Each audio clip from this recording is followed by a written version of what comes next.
Today we remember the enduring legacy of the Edmund Fitzgerald and the 29 crew members lost when she went down on Lake Superior. Welcome to a special edition of The Lift.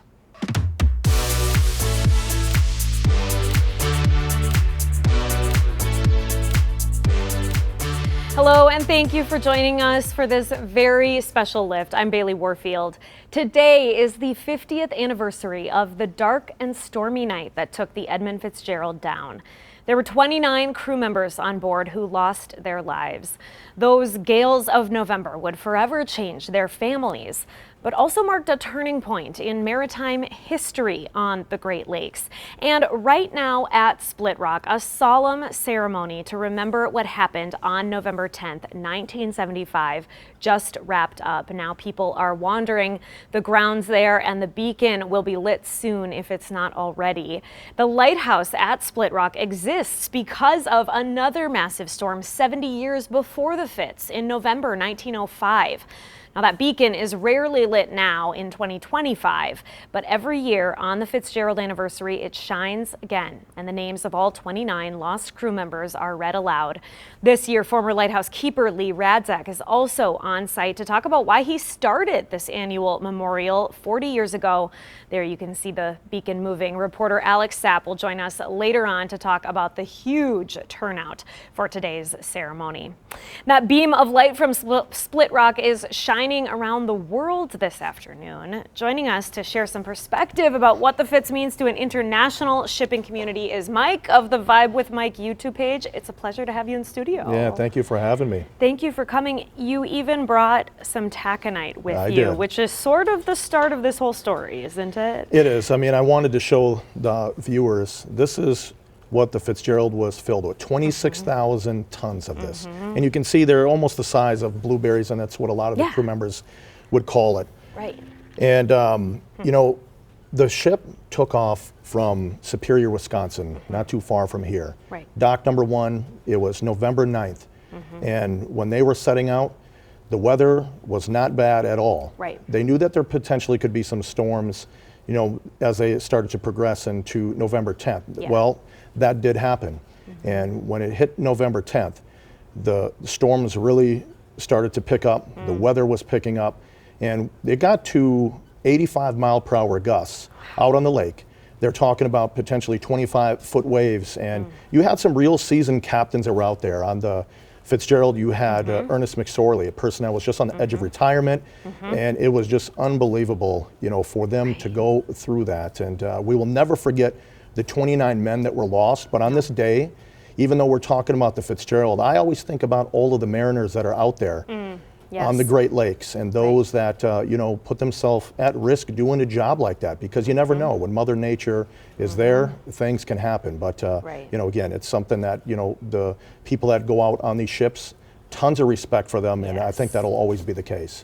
And you have an international audience on your YouTube channel. So what are you hearing from them on the 50th anniversary? It is incredible. Where, you know, I'm here in Duluth, and I think people that think about the Fitzgerald, it's just a Lake Superior thing. That's not the case. Right. I mean, I have people that have been sending me emails from Japan, from Poland, from Switzerland, Germany, Brazil. I mean, the list goes on. I've just been completely inundated with people that are interested. And there is one common factor that where the interest starts. They hear the song from Gordon Lightfoot, the wreck of the Edmund Fitzgerald, and I think they start investigating it, looking into it. Right. And it's just incredible, the interest of people from around the world of, you know, learning about the story, learning about the Fitzgerald, and that's something that is, it's a good thing. I want them to know about it. Absolutely. I'd love to know how many times that song has been streamed today. I'm sure folks around the world are listening to it. Yep. Yeah.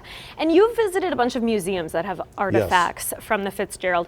What is that experience like to see things that came out of the lake after this accident? It's incredible.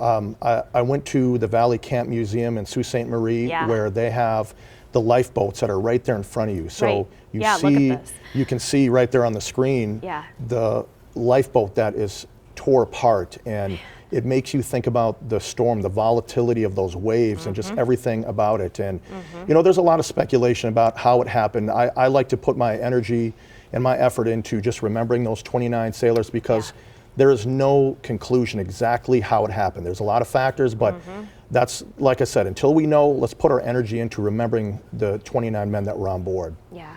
And it did alter maritime and shipping on the Great Lakes forever. Absolutely. Great point. I mean, it really became a compliance first, a risk mitigation first mentality in the maritime industry after that. Think about this, Bailey. 1975 is when the Fitz went down. We have not had anything like that ever since. And that really is, if there is one silver lining, it's the compliance first mentality where, you know, there's more inspections, there's more emphasis on safety and technology also to help that. Yeah, the closest we got was the Mishpacotton, and we're glad nothing happened there. Yeah, absolutely. Well, thank you so much for joining us today. Such an important day around here. It was great to have you. It's a pleasure. Thank you. We remember the Fitz through museums, memorials, and music. And next, a conversation with a grief educator about why all of that is so important.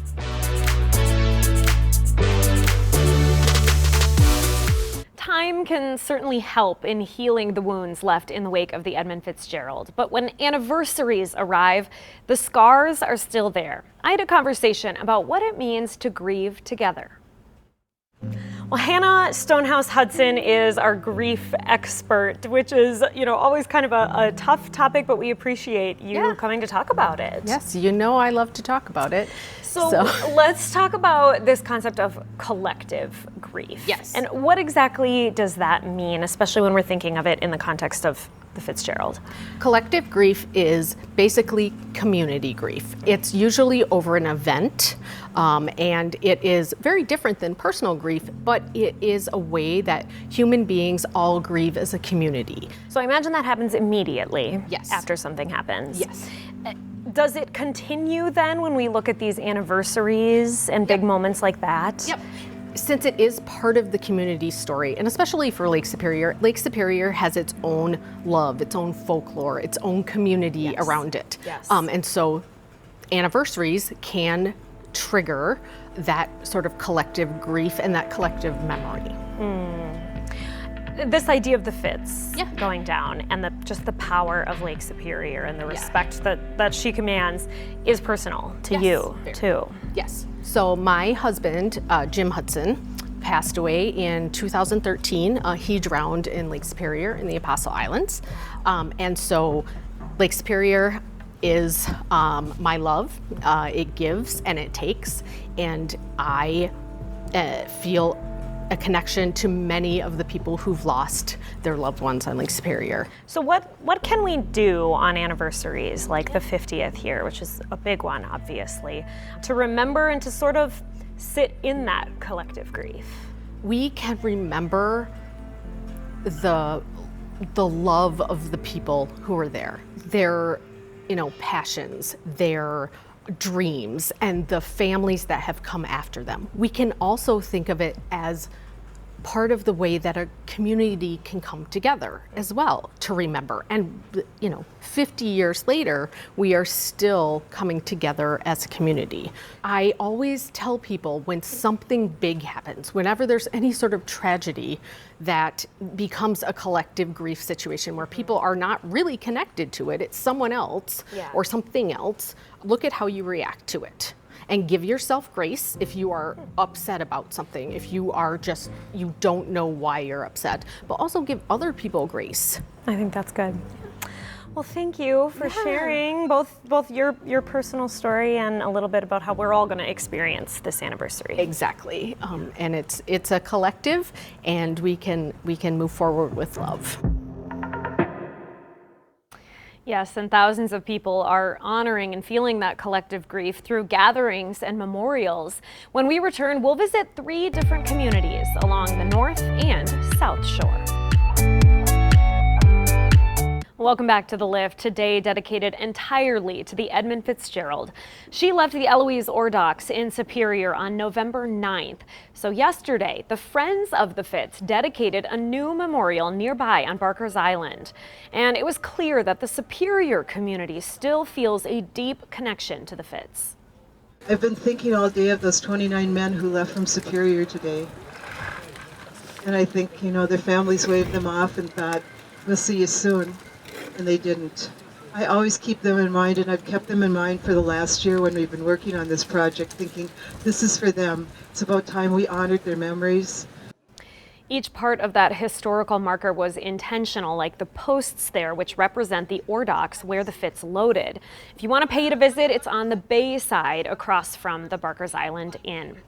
There's also a new site to visit in Washburn. Photojournalist Kyle Auney went to see how this one will weather the test of time. And the church bell chimed till it rang 29 times. It's one of those things I think I knew, but I remembered that we had local families. We will now read the names, and the bell will ring one more time. And it wasn't just one. I mean, between here and Silver Bay, I think it was 8 or 9 different families that still have roots here.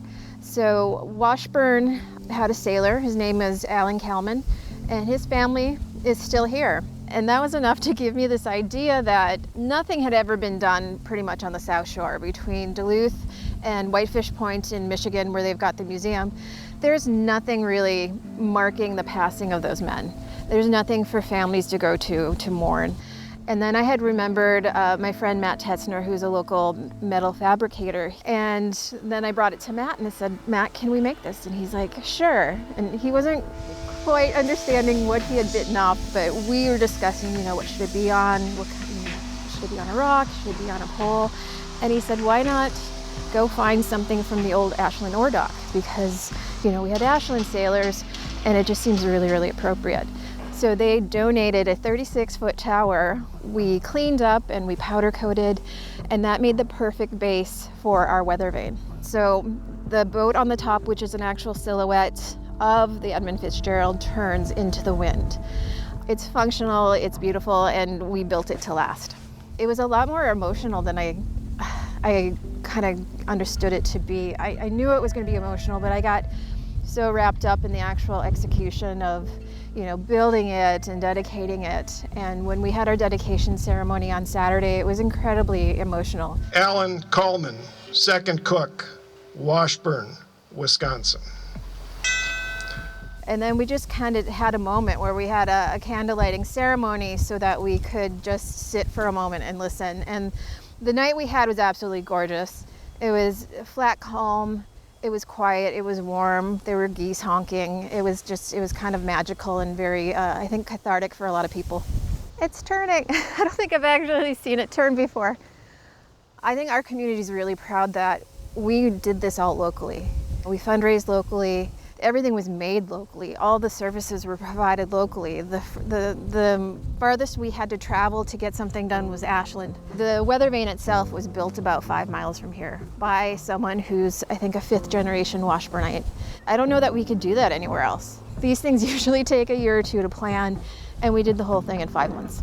Everything just fell into place like fate. The crew of the Edmund Fitzgerald. It turned out great. You can find it near the Harbor Table Restaurant in Washburn. Now to the North Shore, Alex Sapp is live at Split Rock Lighthouse. Hey, Alex. Hey Bailey, the memorial here for the Fitz wrapped up just about, a half hour ago. Now, despite the freezing temperatures, below freezing in fact, this was the first time this ceremony, which has been held for 40 years, has ever sold out. Over 2,000 people showed up here. Now, if you've been to Split Rock Lighthouse, you know this area in front of the lighthouse itself. It was jam-packed, almost like a festival atmosphere with people coming to pay tribute. It just shows, how special this is for the community, just like you've been talking about in the lift all day here. Now, during the ceremony, we heard from both the current and former property managers. We heard from Mayor Roger Reinert of Duluth, Congressman Pete Stauber of the 8th District, who all spoke prior to the bell ringing. There's a singing of the Navy hymn and, of course, the iconic bell ringing. This year, they rang at an extra time. That's 30 times total. 29 for the lives who were lost on the ship, and then an extra time for all of the lives that have been lost on Lake Superior. Bailey, it's especially somber being here with that bell ringing. Certainly everyone here enjoyed themselves, had a great time up at Split Rock Lighthouse, but we do, of course, have to remember why we're here, and it's just been a very, very special day up here on the North Shore. Absolutely, and you can tell by how many people showed up and enjoy that view. It's a rare one to get to see the beacon lit up there. Thanks, Alex. Coming up next, a coastie's memories of going out into the storm in pursuit of the Fitz and how that night impacted his life well beyond 1975. A month ago at the West Theater, Destination Duluth hosted a special Fitz event. Lisa and Jeffrey Leffring went. The couple had also been at the West 50 years ago when the Fitz went down. Their friend, a member of the Coast Guard, ended up having to leave the movie to search for the Laker. It's an experience that never leaves a person. Renee Pasal connected with Bruce to hear about his memories. Track teammates in Sioux Falls put him on track to becoming a coastie. I joined the Coast Guard in April of '74. His first assignment, serving on the buoy tender the Wood Rush, stationed in Duluth. He was just 18 years old, young and impressionable. I must have been complaining one time, and Captain Hobaugh said, "You know what, Johnson? We always have to go out."